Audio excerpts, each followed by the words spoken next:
ಎಲ್ಲರಿಗೂ ನಮಸ್ಕಾರ.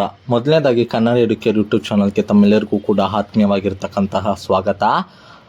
ಈಗ ನಾವು ಒಂದು ಪೊಯಮನ್ನು ನೋಡೋಣ. ಐಕ್ಯಗಾನ.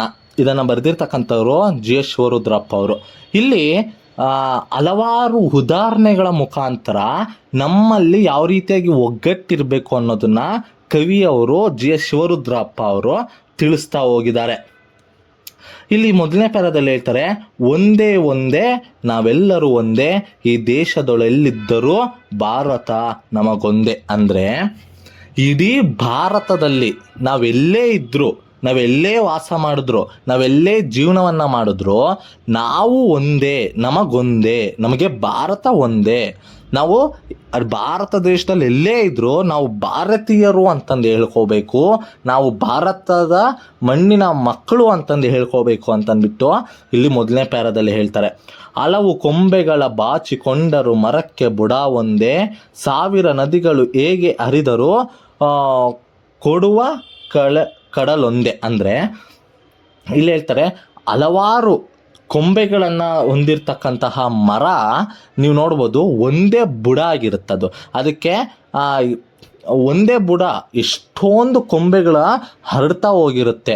ಅಂದರೆ ನಾವು ಎಲ್ಲೇ ಇದ್ದರೂ ನಾವು ಭಾರತ ಅನ್ನೋದೊಂದೇ, ಆದರೆ ನಾವು ಎಲ್ಲ ಕಡೆ ಇದ್ದೀವಿ, ಎಲ್ಲ ಕಡೆ ಹರಡ್ಕೊಂಡಿದ್ದೀವಿ ಅಂತಂದು ಕೂಡ ಹೇಳ್ತಾರೆ. ಮತ್ತು ಎಲ್ಲ ಸಾವಿರ ನದಿಗಳು ಎಷ್ಟೇ ಹರಿದ್ರೂ ಕೂಡ ಅವೆಲ್ಲ ಸೇರೋದು ಒಂದೇ ಹತ್ರ. ಅಂದರೆ ಸಹಸ್ರಾರು ಜನಗಳು ಇದ್ರೂ ಈ ಭಾರತ ಎಲ್ಲರಿಗೂ ಒಂದೇ. ಇಲ್ಲಿ ನನಗೆ ಭಾರತ ಬೇರೆ, ನಿನಗೆ ಭಾರತ ಬೇರೆ ಅನ್ನೋದಿಲ್ಲ, ನಮ್ಮ ಎಲ್ಲರಿಗೂ ಭಾರತ ಒಂದೇ ಅಂತಂದು ಹೇಳ್ತಾರೆ.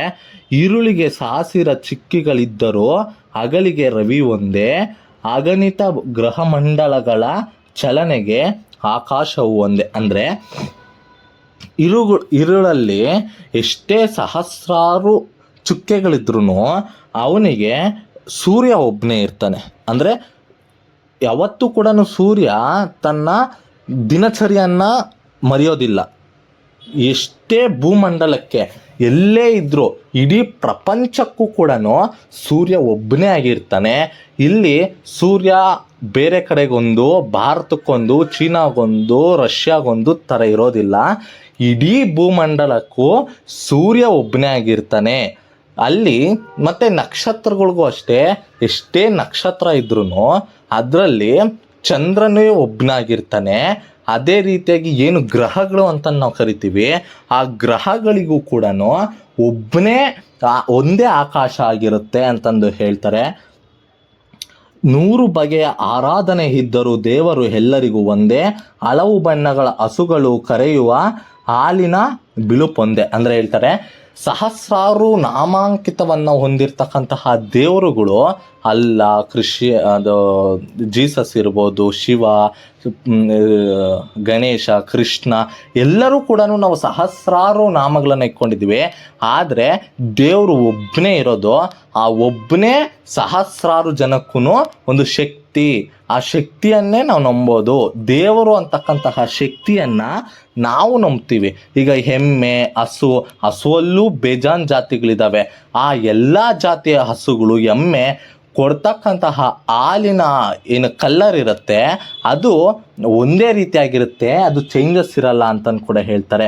ನಡೆ ನುಡಿ ಭೇದಗಳಷ್ಟೇ ಇದ್ದರೂ ಬದುಕುವ ಜನ ಒಂದೇ, ನೆರಳು ಬೆಳಕುಗಳ ರೆಕ್ಕೆಯ ಬಿಚ್ಚುತ್ತ ಹಾರಾಡುವ ಧ್ವಜ ಒಂದೇ. ಅಂದರೆ ಈಗ ನೋಡ್ಬೋದು, ನನ್ನ ಪಾಯಿಂಟ್ ಆಫ್ ವ್ಯೂ ಬೇರೆ ಇರುತ್ತೆ, ಇನ್ನೊಬ್ಬರ ಪಾಯಿಂಟ್ ಆಫ್ ವ್ಯೂ ಬೇರೆ ಇರುತ್ತೆ, ಇನ್ನೊಬ್ಬರ ಪಾಯಿಂಟ್ ಆಫ್ ವ್ಯೂ ಬೇರೆ ಇರುತ್ತೆ. ಆದರೆ ಜನರು ಒಬ್ಬರೇ. ಅಂದರೆ ಎಲ್ಲರೂ ಜನರೇ. ಅವರು ನಾನು ಹೆಚ್ಚು, ನೀನು ಹೆಚ್ಚು, ನಾನು ಕೀಳು, ನೀನು ಕೀಳು ಅನ್ನೋ ಮಟ್ಟದಿಲ್ಲ. ಜನ ಒಂದೇ, ಅದರ ಪಾಯಿಂಟ್ ಆಫ್ ವ್ಯೂ ಬೇರೆ ಇರುತ್ತಷ್ಟೇ ಅನ್ನೋದನ್ನು ಇಲ್ಲಿ ಕವಿ ಅವರು ತಿಳಿಸ್ತಾ ಈ ಒಂದು ಪದ್ಯವನ್ನು ಮುಗಿಸಿದ್ದಾರೆ. ಇನ್ನೂ ನಮ್ಮ ಯೂಟ್ಯೂಬ್ ಚಾನಲನ್ನು ಯಾರಾದರೂ ಸಬ್ಸ್ಕ್ರೈಬ್ ಮಾಡಿಲ್ಲ ಅಂದರೆ ಸಬ್ಸ್ಕ್ರೈಬ್ ಮಾಡಿ ಅಂತ ಕೇಳ್ಕೊಳ್ತಾ ಎಲ್ಲರಿಗೂ ಕೂಡ ಧನ್ಯವಾದಗಳನ್ನು ತಿಳಿಸ್ತೇನೆ. ಧನ್ಯವಾದಗಳು.